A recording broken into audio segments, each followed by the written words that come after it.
అదేవిధంగా ఆగస్టు 6వ తేదీన ప్రభుత్వం ఇక్కడ నిర్వహించబోయే ప్రజాభిప్రాయ సేకరణ రద్దు చేసే విధంగా మన పోరాటం ఉండాలి. అందులో ముందు పీఠన మత్స్యకారులు లేవాలని చెప్పి సందర్భంగా మిమ్మల్ని అందరూ కూడా కోరుతా ఉన్నాం. ఎందుకంటే దానికి సంబంధించి ప్రభుత్వం అన్ని గ్రామ పంచాయతీలకి ఒక రిపోర్ట్ పంపించింది. దాన్ని EIA రిపోర్ట్ అంటారు, ఎన్విరాన్మెంట్ ఇంపాక్ట్ అసెస్మెంట్ రిపోర్ట్, కాలుష్య ప్రభావిత నివేదిక. తెలుగులో చెప్పాలంటే కాలుష్య ప్రభావిత నివేదిక.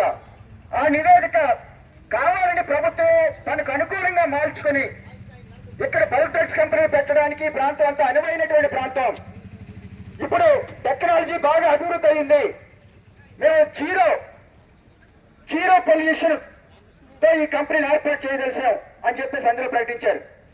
ఇది చాలా శుద్ధ తప్పు అని చెప్పేసి ఇవాళ ఆంధ్ర రాష్ట్రంలో ఉన్నటువంటి పర్యావరణవేత్తలు, శాస్త్రవేత్తలు, మేధావులు అందరూ కూడా ఖండించారు.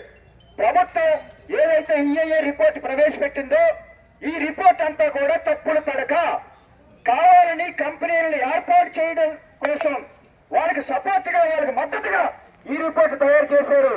ఈ రిపోర్ట్ ని వెంటనే రద్దు చేయాలని చెప్పి మన తరఫున ఇవాళ ఆంధ్ర రాష్ట్రంలో ఉన్నటువంటి మేధావులందరూ కూడా కోరుతా ఉన్నారు.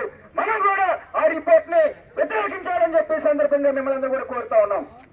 అదేవిధంగా ఆ రోజు జరిగే ప్రజాభిప్రాయ సేకరణ పోలీస్ పహారాలో జరుపుతుంది ప్రభుత్వం.